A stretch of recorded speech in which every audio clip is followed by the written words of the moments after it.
Okay, so we are live, and I have here a Marvel Legends Falcon and the Winter Soldier figure. So that's why below I labeled it Falcon and the Winter Soldier Bucky, because I wasn't typing out Falcon and the Winter Soldier. That just seemed ridiculous. So I got this at Ollie's. This whole wave was really difficult to find when it was first released. Like I had a hard time finding it. Like the whole wave of figures. Like sometimes I might see one hanging around at a Walmart or something. Like after the fact, they tend to sell out really fast. But I guess it just wasn't distributed very well. That was in those early COVID days, and Ollie's wound up taking advantage of that. So they got a ton of these figures. I still haven't seen the whole wave there though, but I have seen a lot of Winter Soldier and U.S. Agent. I bought both of those. I'd seen reports of Loki and White Vision showing up at Ollie's, but I haven't actually seen them yet. So I would have to imagine that the rest of this wave with Wanda and Sam as Captain America, they're probably showing up at Ollie's too. But like I said, I haven't seen them yet. But I did manage to get Winter Soldier, and I did manage to get U.S. Agent. So I'll be reviewing him soon. I bought two of each because I figured they'd be good for custom fodder also. But since I'm a huge Captain America fan and I like both of these characters, I definitely wanted to have them as part of my Marvel Legends collection. So I already cut the tape on the Exacto knife. We got a nice photograph of Sebastian Shaw there with a really intense look on his face. He's he's telling us that bad news sport. I'm a patriot. So yeah, let's go ahead and open them up. Very cross cell artwork and everything. By the way, the build a figure is actually Captain America himself, and you're supposed to put together his wings. So you buy the Captain America figure separate. He doesn't come with any wings. You have to buy all the rest of the figures to get Captain America's wings. So let's go ahead and pull them out. And background has a nice image of the Winter Soldier star. There's one there at the top too. I always just call this character Bucky because I figure once he goes back to being a good guy, he's just Bucky again. But technically, in the comic books, they did this thing where like I don't remember if it was established in the James Robinson Invaders mini series, which I quite liked. I almost called it a mini series, but I think it was supposed to be an ongoing, but it was canceled because like the whole Hydra storyline screwed it up. Uh, but I think there was a line in there where he says something about like how he's even though he's back to being plain old Bucky again, he's using the Winter Soldier name to basically take advantage of that rep. So there's an extra hand, and this hand has got kind of a loose grip to it. And there's another hand in here. There it is. It came loose. And this hand is for the his right hand, or I'm sorry, his left. Yeah, this is his right hand, and that one's solid fist. And the left hand is kind of a loose grip. This should be able to hold a gun or a rifle or something like that, but not very tightly. Looks like I could be wrong about that. I've got plenty of classified weapons sitting around here, so we can stick something in his hand. Got some classified stuff and some Gridiron Studio stuff. I've even got like some Star Lord blasters, but here is it's just the tip of one of his wings. There we go. I do wish that this plastic it's kind of translucent. I wish they'd done something with a little more opacity to it. Even if they'd molded it in silver plastic, they could have painted it with some paint.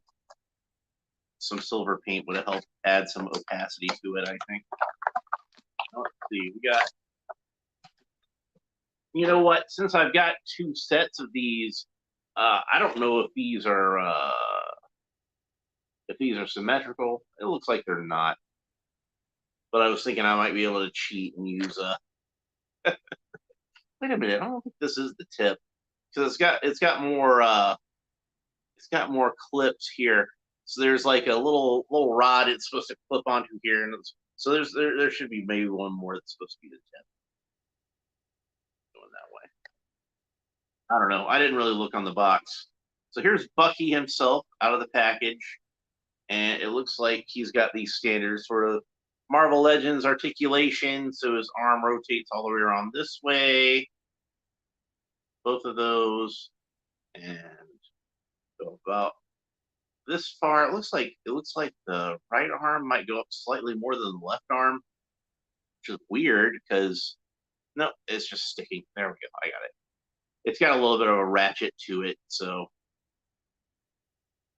now I got it broken in. It seems like it's moving a little more smoothly, but it's still got that little bit of a ratchet to it. And then the bicep should rotate all the way around that way. Both arms. Then you got double jointed elbow, and that's a good range of motion on that double jointed elbow. Look at that. Look at that. More so on the bionic arm, but that's to be expected because the jacket arm will have a little more wrinkles and stuff like that on there. Oh, hey, there's Daniel Clark. How you doing? It is pretty cool, isn't it? Yeah, apparently, like, unlike DC, where they tend to license things individually, Marvel has like a master license that is owned by Hasbro. So nobody can make Marvel toys but Hasbro. Now, that having been said, Hasbro and Marvel have worked together to make that G.I. Joe, or Hasbro and Mego have worked together to make that G.I. Joe 2-pack, which was pretty cool, and I really liked it. And that tells me they're willing to work together on certain projects. So maybe Marvel might not be off the table. They just have to work something out. And likewise with Star Wars, it would be fun to finally see Mego Star Wars since that was something they missed out on back in the day. But I have hope that maybe we'll see something. It might be a little pricier. Fingers crossed, exactly. Might be a little pricier than your standard Mego offering, but I'm sure it'll be worth it regardless if they get around to that. So, but we will keep our fingers crossed. All right. So yeah, it's a very good head sculpt here. Excellent likeness of Sebastian Stan. Looks just like him. I don't know if my camera's doing it justice because sometimes I get it has a hard time wanting to focus in on that kind of stuff.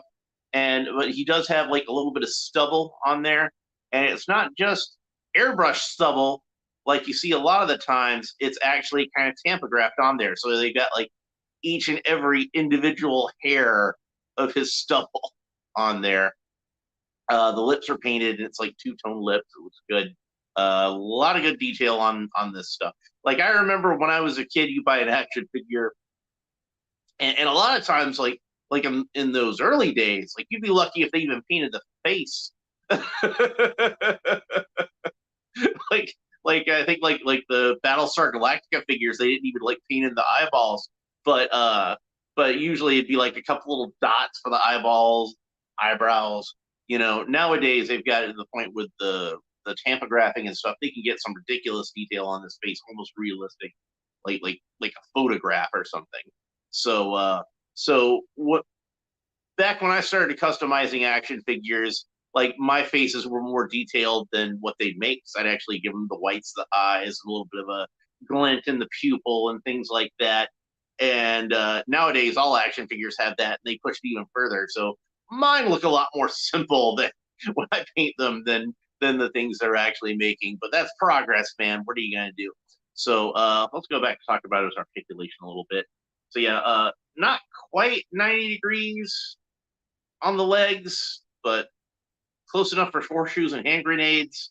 And then we got like a thigh cut, so that swivels all the way around. Got a boot cut, so that swivels all the way around. We got double jointed knees and a good range of motion on those knees. How about that? And then we got some ball jointed ankles.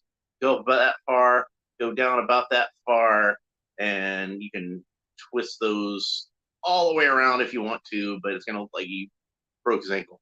So, and then of course you got wrist articulation, which hinges horizontally, which is unfortunate if you want the character to have a gun, because I feel like it works better to have the vertical than the horizontal if you want him to have a gun.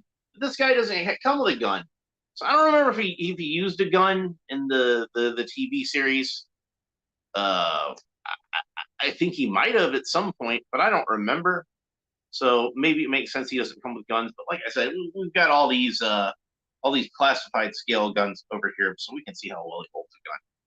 So this is one I think it came with either Tomax or Zaymot in the G.I. Joe classified line. Maybe even Baroness, because I think the movie Baroness comes with that same gun. But yeah, he can hold that pretty well. Let's see how well he can hold it in the left hand.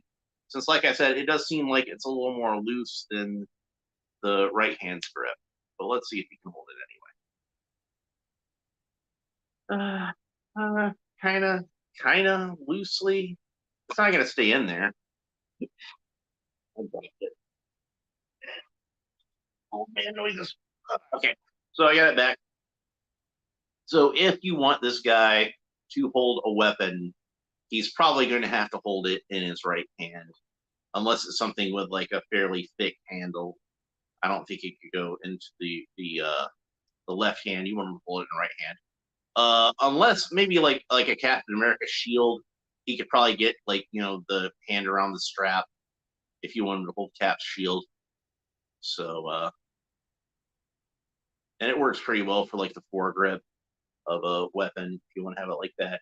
It probably worked pretty well if he was holding like an M16 or something like that, AK-47, anything where you wanted him to grip like the. We use this one. This is one of those Gridiron Studios. That's the one that came with their Frogman set. So let's go ahead and have him hold that. This one looks like it's got a bigger handle than the other one, but I think it should still fit in this hand pretty well. So, and then that works out beautifully if we put the foregrip of that one into that hand. Pretty cool. So yeah, he can hold guns. It's just like you're just gonna want to have them in the right hand rather than the left hand. So, but most people are right-handed rather than left-handed anyway. You might have already, but what is the price range on those? On the Marvel Legends figures, well, the retail, I think at the time would have been like around like $22 at the time these were first released. I think like your standard Marvel Legends is up to about $25 right now. But of course, I got these at Ollie's, so they were like $10. So if you've got an Ollie's bargain outlet in your area, go check there, and hopefully you'll be able to find some of this particular wave of Marvel Legends. You'll almost certainly be able to find some Eternals. Tons of Eternals, and those aren't moving. But he has an ab crunch too. I forgot to mention that. So he has an ab crunch. So good articulation on this guy. What you've come to expect of Marvel Legends. Excellent lightness, good detail on the suit. The colors are good, very dark colors, but he's the Winter Soldier. What do you expect? He's got kind of like that bibbed front jacket, that's kind of typical of Bucky's costumes. They've always had kind of a bibbed front jacket, whether he's Bucky or he's the Winter Soldier. He's always got that. A lot of good detail on the arm. It's a kind of a glossy black with some gold detailing on it. So this one would have been made in Wakanda, so it's some good tech. And I guess since it's from Wakanda, that means it's probably vibranium, isn't it? So yeah, in the MCU at least, this arm would be just as durable as Captain America's shield, which in the MCU is just straight vibranium and not the magical alloy it is in the comic book that's completely indestructible and has all the properties of vibranium. It's like kind of a it was a metallurgical accident that created it, and it was an alloy made from vibranium and adamantium, and combined the properties of both. They've never been able to replicate it, and it's a one of a kind metal, and they wound up using it to make Captain America's shield because they couldn't figure out anything else to do with it. But in the movies, it's just vibranium, probably because a they didn't really have the rights to adamantium when they first made First Avenger, and because tied in with X-Men, I guess. And B, and it's probably just simpler just to say, "Oh, this is vibranium," rather than go through all the history of the metal that I just did. And I did a brief version of it when we're talking about it here, but still, it is a time that would probably be better spent doing other things in a movie. So oh, that metal's called vibranium, and there we go. That's it. So of course, I recommend this figure to anybody who is a collector of Marvel Legends. He doesn't have a butterfly joint. I just noticed that. So that's one joint that's missing from this, from how we typically think of a Marvel Legends, is he doesn't have a butterfly joint, which I guess they figured it would probably interfere with the lines of the jacket. Personally, I don't mind the sacrifice of that one little articulation for aesthetic purposes. The jacket is really cool looking, and we definitely don't want to interfere with the lines of that, do we? So yeah, he looks great. Probably one of my favorite characters in the MCU. Like I said, I'm a huge fan of Captain America, and this story in the comics was pretty good. The original Winter Soldier story in the comics, and I kind of feel like the MCU version of Bucky actually improved a lot on the comic book character, and I actually like the movie version of Bucky better than I like him in the comics. So of course I'm happy to have this particular figure in my collection, and I'm looking forward to opening up the U.S. Agent figure. So we'll talk more about that. Hopefully, I'll get around to doing that tomorrow. So, but I think that's pretty much it for Bucky. I think yeah, definitely keep an eye out for him. Hopefully, you'll be able to find these and then some, because there's been I know some people have been saying they found the hand ninja at Ollie's. I haven't seen one personally, but if I did, I'd buy the heck out of them because I use that one as my red ninja for G.I. Joe Classified. I like that one better than the actual classified red ninja. So I would army build those, and I would definitely like to have the rest of this wave. I would want to put together the whole Captain America figure with the wings and everything. I think that would be pretty sweet. So I do have previously the main one. The main reason I didn't buy these when I was seeing them in the store was because I was looking for Scarlet Witch, and I didn't want to start buying them if I couldn't find Scarlet Witch. And by the time that I finally found one for a good price on Amazon, these were starting to dry up. So for the longest time, she was the only figure I had from this particular wave. But now that I have at least half of them, I think, how many were in this? Yeah, there's 7 altogether, so I have almost half. I'm gonna try to get the rest of them so I can put together the Sam Wilson Captain America figure, because I think that's a pretty cool figure. So I definitely want to have that finished off. And speaking of finished off, I think we're done with this episode. If you enjoyed it, please like and subscribe and all the fun YouTube stuff down below. Let me know what you think about this figure. We can talk about the character of Bucky and what he means to you. And are you a fan of Bucky? I know I am. I was one who was fairly skeptical of bringing Bucky back in the first place, but that story won me over. It was a good enough story that by the end of it, I didn't really mind that they brought him back from the dead, even though I kind of have a little bit of a caveat about that in my mind. I don't want to get into that right now, but that might be a video for another time where I talk about my personal fan theory as to the Winter Soldier's history. I might get into that a little bit in a separate video, but yeah, in the long run, I think it worked out pretty well that they brought him back. Plus, like I think it worked even better in the movies because they were able to plan the whole thing out and didn't have to retcon a bunch of stuff. But yeah, I liked uh the origin that Brubaker came up with for Bucky. I liked that one better than actually the original Golden Age origin. Uh, and I liked Mark Miller's version in the Ultimates, and I kind of felt like the MCU version took uh, pieces of both and kind of smashed them together and made like the perfect Bucky. So I like the MCU version of the Bucky better than the one in the comic books. Maybe that's a controversial opinion. I don't know. But we will talk to you next time. Bye.